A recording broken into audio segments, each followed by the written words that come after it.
I'm now outside of doctor's rooms that Cecilia used to visit on a fairly weekly basis.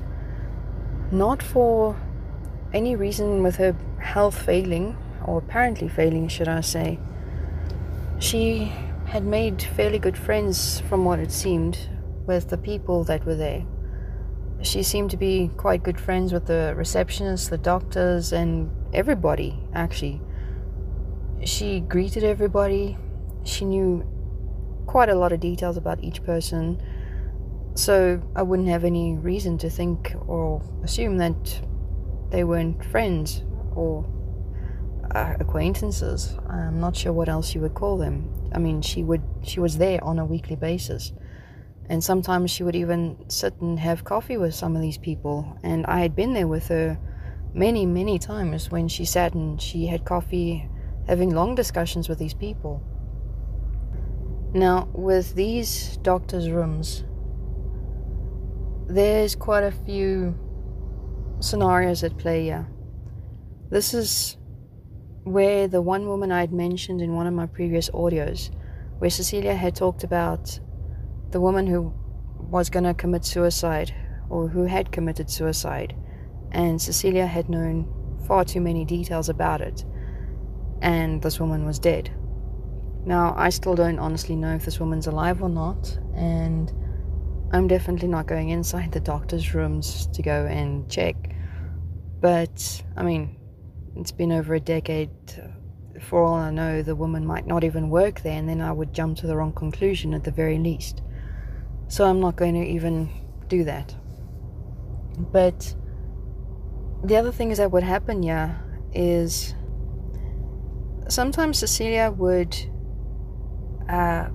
what looked like, she would get injections or medicine that was not even paid for, basically under the counter. And that's how it appeared to me every single time this type of scenario happened. But if I take quite a few jumps forward to the months of having known Cecilia, I know she was sent doctor's bills. So, and she hadn't been to the doctor for valid health reasons or actual doctor's visits to receive that many bills. So this was more than likely the medicine that she claimed to just get under the counter, because these people are all supposedly in support of trying to save her life from the occult and her dad. Then there's another somewhat disturbing incident, but after everything that's come out, this more than likely did not even happen. I was with Cecilia on this day that we went to these specific doctors, and the specific doctor that I won't mention. And apparently Anya, Cecilia's 3-year-old DID part, was very sick. And this doctor apparently knew about Cecilia's DID, and he would often treat Anya herself. So whenever Cecilia would go into his room, the door would be closed, it would just be her and the doctor, and then she would switch. Not even myself or Ria were allowed in. I don't recall the reason, but this happened a handful of times. But then there was this one incident where, Cecilia and I had gone to this doctor. She had gone into the room, switched to Anya, and then walked out perfectly fine, like you would pretty much do with a doctor's visit. As soon as we got back to her flat, she was in a rage. Just all of a sudden, a complete twist of extremes here, from being calm and placid and happy and laughing to an outrage and wanting to kill this doctor, basically, which leads me to wonder if this doctor's alive now as well. I didn't even think about that, but basically what she said to me is that when she had gone into the doctor's room and she had switched, this doctor then tried to touch Anya sexually, and Anya became very scared and she got hurt.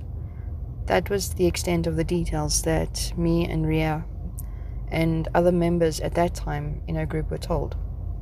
Now, I honestly doubt this scenario actually happened because, for one, 99.9% of the time, Cecilia did not tell the truth. So, and everything revolving the whole incident, from with the way she walked out of the rooms, when we walked back to her flat, nothing added up to this actually being true. And then there is another scenario, which, as far as I know, only happened once, but I wasn't always with Cecilia, and she didn't always tell me these things.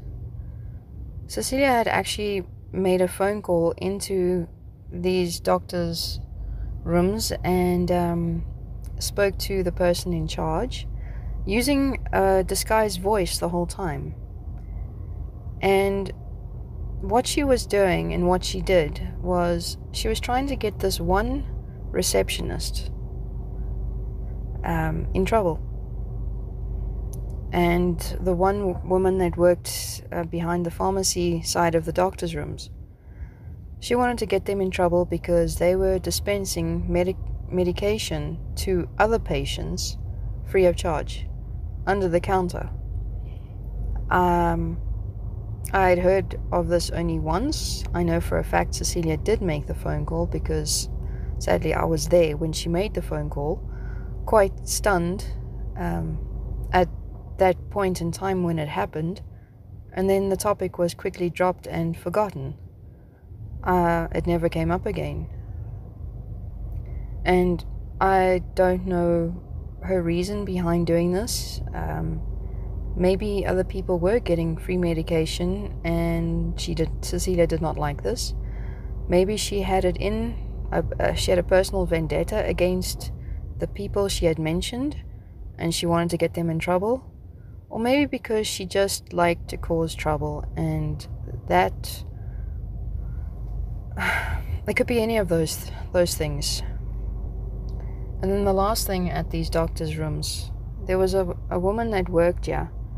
I'm not too sure what exactly she did at the doctor's rooms. From what I could gather was that she worked with the accounts.